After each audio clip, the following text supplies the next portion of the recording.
Hello everybody and welcome to today's video.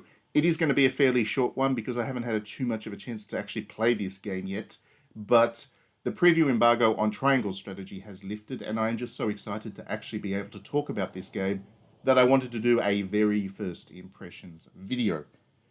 So ahead of the review in a couple of weeks, I have had the chance to get some hands-on time with the game, and so far I have only played the very first battle and watched the opening cutscene and all the other little bits and pieces around that, but just the one battle so far, plus the demo from last year.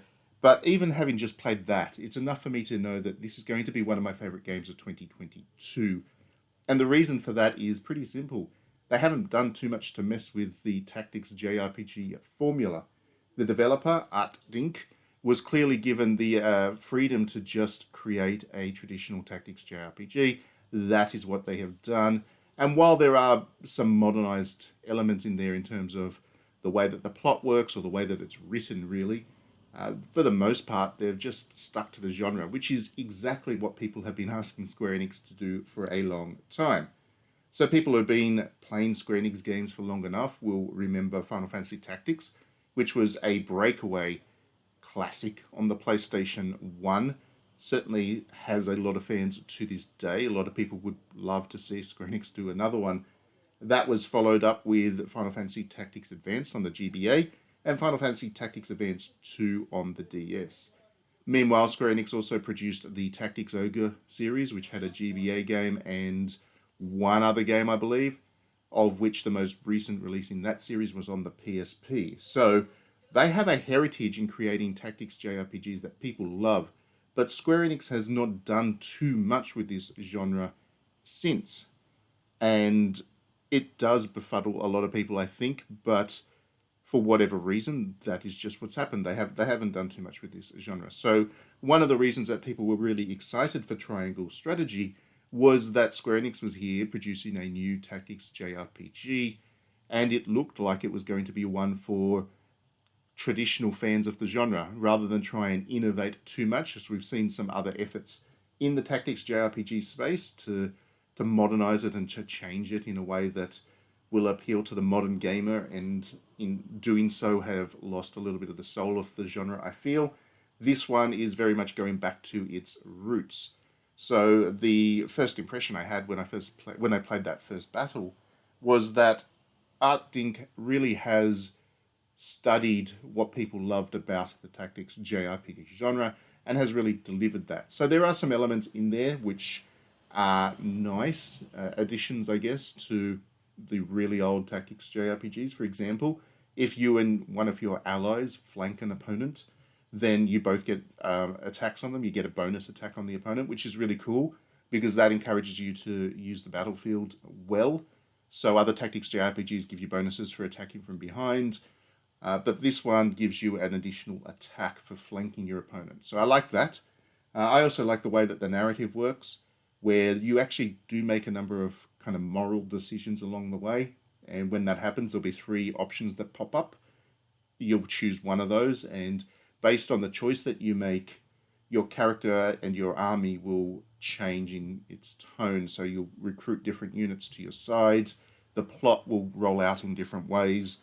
And that's a nice, neat way of encouraging replay value, of course, but also giving you the ability to make the game your own. And I do like that as well.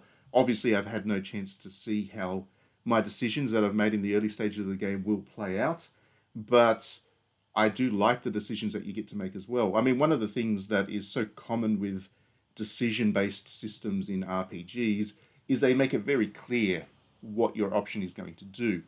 So if you've got a good or bad choice, for example, then it will actually say this is the good choice, this is the bad choice. Or if there's kind of law and chaos or whatever other option they use or whatever other system they're using, they make it quite clear that if you pick this option, things are going to go this direction. With Triangle Strategy, there isn't really that indication there, and the responses are written in such a way that you won't be entirely sure which kind of alignment your decision will take your character down. So instead, you're really encouraged to choose the option that suits your own response to that situation. And I really like that. I think it's a more organic way of doing decisioning in video games and in narrative, and I'm certainly interested to see which way my character goes and which characters I end up recruiting, and whether the game ends up considering me to be an agent of chaos or a paragon of good, because I just don't know whether the decisions I'm making at this stage are going to take me down that path. The other thing, of course, is that this game is absolutely gorgeous to look at. We knew it was going to be an attractive game because firstly we played the demo already from last year, but also just looking at the screenshots and the fact that this uses the same engine as Octopath Traveler, which was an absolutely gorgeous game itself. We knew that this thing was going to be impressive, but just in every way it is really impressive. The character portraits are not the kind of 2D pixelation style sprites that we see in the battlefield, and those character portraits are just amazingly beautifully drawn to have this kind of elegant fantasy quality about them. So this game doesn't have a fan service element. It's not that kind of style JRPG. It's more just this beautiful organic fantasy that is just lovely to look at, and that gives you a good sense of the characters right from the start. The world map is gorgeous. You get a better sense of that from even the opening chapter of Triangle Strategy than you would have from the demo. And the way that the map is presented, the way that your position on the map is presented, it has a really nice tactical feel to it. It looks like a battle map that you would imagine a commander would be looking at, and that's a nice touch. So there's an authenticity about the way that they've designed this game that reinforces the strategy in the title. Again, I don't know how any of this is going to play out. Perhaps you end up with multiple units that you can direct around the map. I don't know. These are things to come. But for now, I'm just very much invested in the premise of it and the promise of it. I think that beyond the moment-to-moment tactical gameplay, which I think is excellent, there's also a presentational quality about this that shows that Art Think has not just studied the genre, they actually wanted to create something that will be memorable